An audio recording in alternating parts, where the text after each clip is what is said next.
How's it going, guys? Sam from West Meadow Rabbits here, and this is part 3 of my video series on feeding rabbits.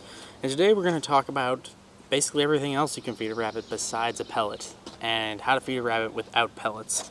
Now, full disclosure, I feed my rabbits a pellet-based diet. I know how to do a non-pellet-based diet in case I need to, for whatever reason, if I don't have access to feed. But for me, what I do, breeding rabbits for breeding stock and meat, I find better results when I have a pellet-based diet. That being said, I really like to supplement with natural stuff. I think it not only entertains the rabbits and provides a better quality of life, but it also provides more nutrition, because pellets have been formulated scientifically to be a complete diet, but there's a lot of compounds we don't know about. We still are discovering important compounds in plants for humans, let alone for animals. So I think it's wise to incorporate some of the more natural products a rabbit would be eating if it were off on its own in the wild. Now, I've said before, domestic rabbits are not close to wild rabbits, but there is some ways you can bring that into their diets to get some better results and save some money on feed. Now, if you were ever thinking of going fully off pellets, I strongly recommend this book here. It's called Beyond the Pellet. And this book, it's by Boyd Craven Jr. and Rick Warden. It's really interesting. It covers basically how to feed a complete diet without a pellet. And I'll mention some of the things I like to feed and things you could feed exclusively. But like I said, if you're looking for a detailed cover-to-cover explanation of feeding without pellets, I would get Beyond the Pellet. Here it is again. Beyond the Pellet. You can buy that online.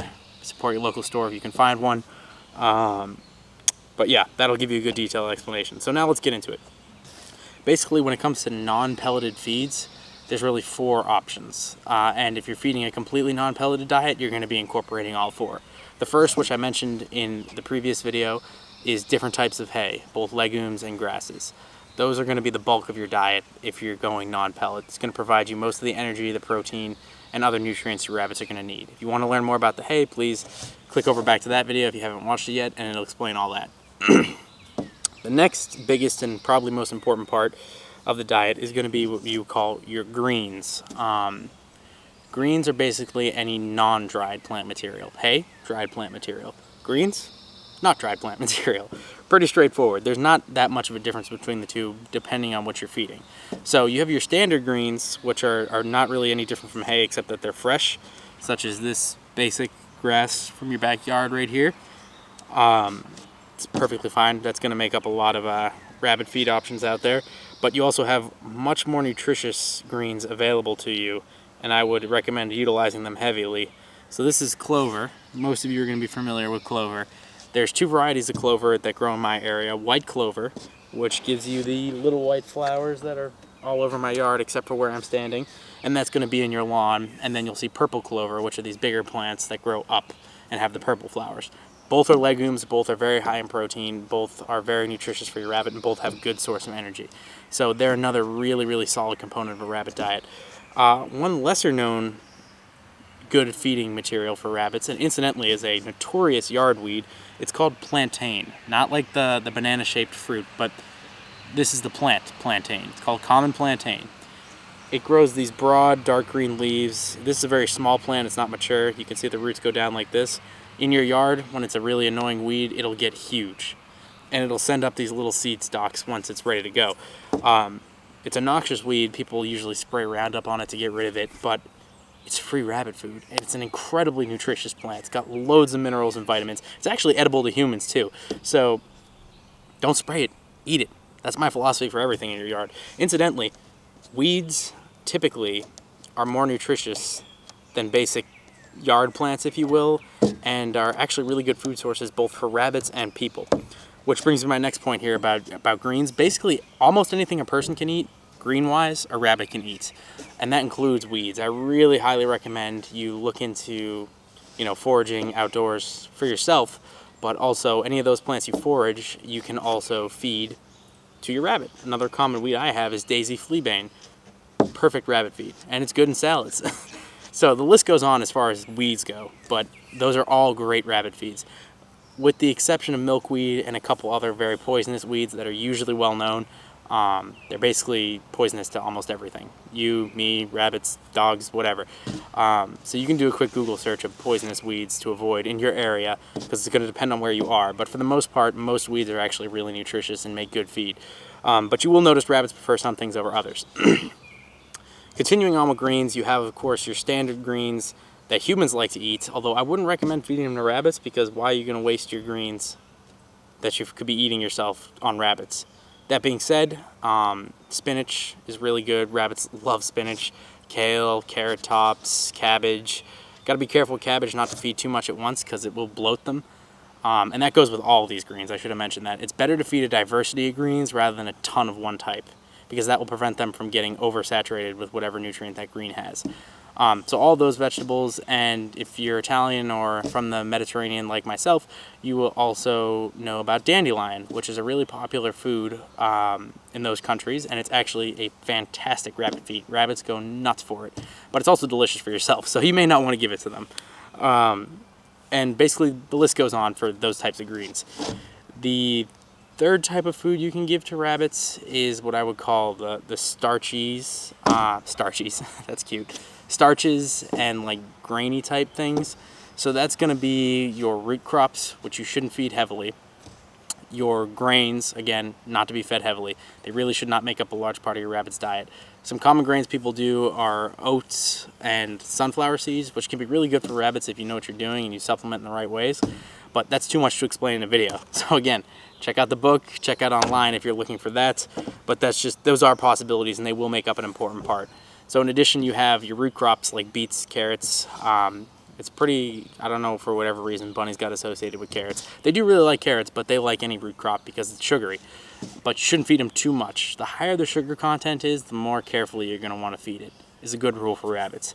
So carrots, beets, that kind of stuff you can feed, but you should feed it sparingly. Same thing, radishes you can feed a little bit more. I also feed, all my greens from my root crops. Beet greens, carrot greens, they really enjoy that stuff. So you can spread it out there too. And as I mentioned in the first video, this would also include in this category apples. Apples, rabbits love apples. You got to feed them sparingly, and you may not want to feed them the flesh itself, because you can use that. But apple cores and apple peels are fantastic supplement for rabbits. It's a good treat. I find it actually kind of boosts their vigor a little bit if you feed it sparingly, no more than a quarter of an apple a day, a rabbit. But I usually feed that in scraps like cores and peels. So that's another really good supplement. And bringing that around to the subject of trees, that's your fourth category. I bet you did not know this because it's sort of a lost art, but your best supplier of hay is not the ground, but trees. In medieval Europe and older Europe, people didn't harvest a ton of grass hay because, number one, it was incredibly time consuming. Number two, the land in a lot of those areas didn't want to be grass. It wanted to be forest. So there's actually a term that's slipping my mind right now, but it's basically leaf hay. Leaf hay has been practiced for hundreds of years all over the world, where you would basically harvest the leaves of trees and use that and store that and dry it, and that would be your hay, and that would be your fodder for your animals throughout the winter. There are a ton of awesome trees to feed rabbits. So again, this will depend on your area. If you're in the middle of a grassland, you might be better off with grass hay. But if you're in a forested area like me, there are some really awesome trees you can feed your rabbits. Number one on my list, it's technically considered invasive in some areas, but it is native to the US, is the black locust. This is a generally disliked tree. It's scraggly, it tends to grow in really polluted or disturbed areas. Super tough, super drought resistant, has thorns on it, but it's a sustainable junkie's best friend. They produce amazing flowers that pollinators love. Their leaves are highly nutritious, full of protein and energy, but here's the kicker. This is a tree, but it's also a legume, just like a bean or a clover. So it's actually fixing nitrogen in the ground around it. It's taking disturbed and polluted land and making it more fertile just by being there. On top of that, its wood is ridiculously awesome for firewood. It's completely resistant to rot. It'll last for 40 years sitting on wet ground in some cases.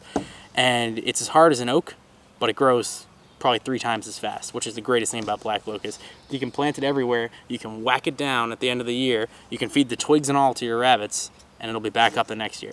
So black locust is an amazing tree. If you have it near you, it's got so many uses. I strongly recommend you check it out. But some other common trees that you could feed to rabbits, aspen is a really good one. I know people, ash is another really nice one, alder. Where I am, a lot of those species, bug on my back, a lot of those species aren't as common as they used to be, but we do have a ton of maple around here. Maple's a good leaf. It's not top of the line, but it's really solid. The rabbits love it because it's decently sugary. And something a lot of people will feed their rabbits is oak leaves. While oak leaves aren't necessarily that nutritious, oak has a lot of tannins in it, and some people say that the tannins actually help reduce the parasite load in rabbits. So I feed it, they love it. I tend to go off of what my rabbits like. If you put a bunch of stuff down, you'll notice they gravitate towards some things right away. And I do believe that animals, to some extent, know what they need. I mean, even humans, we have these cravings sometimes, and we don't understand why, and I think it's because partially our body knows the nutrients we need. And I'm not saying perfectly, I'm not some woo-woo new age thing that, you know, guide your instincts to whatever, because for me that would just be Twinkies and cookies and stuff. But there's definitely something to be said for sort of letting the rabbit follow its instincts. So again, this is probably the longest one of this series, and it could be longer. But tree leaves are good, twigs are good, fruit branches, any fruit tree leaves they'll go nuts for. They'll eat the twigs too if you give them to them. They're really small twigs. They love that stuff. So that's some great options. But again, I can't go into everything and how to create a complete diet from the ground up because that would probably take 2 hours. Or you can just read this book. This book's really good. There's also a ton of great resources on the internet that will give you information in regards to that. But I'm going to wrap up this here because it's already getting long. So I hope you enjoyed my 3-part series on how to feed rabbits and what to feed rabbits. And if you have any questions, please leave a comment. If you have any suggestions for future videos, I'd be more than happy to make them and interact with you guys. So be sure to comment below. And if you enjoyed these videos, please like, subscribe, share with your friends. I'm really trying to get this channel off the ground, spread the message of sustainability and sustainable meat production. So your help in that would be greatly appreciated. But until next time, guys, thanks a lot, stay safe, and good luck with your rabbits.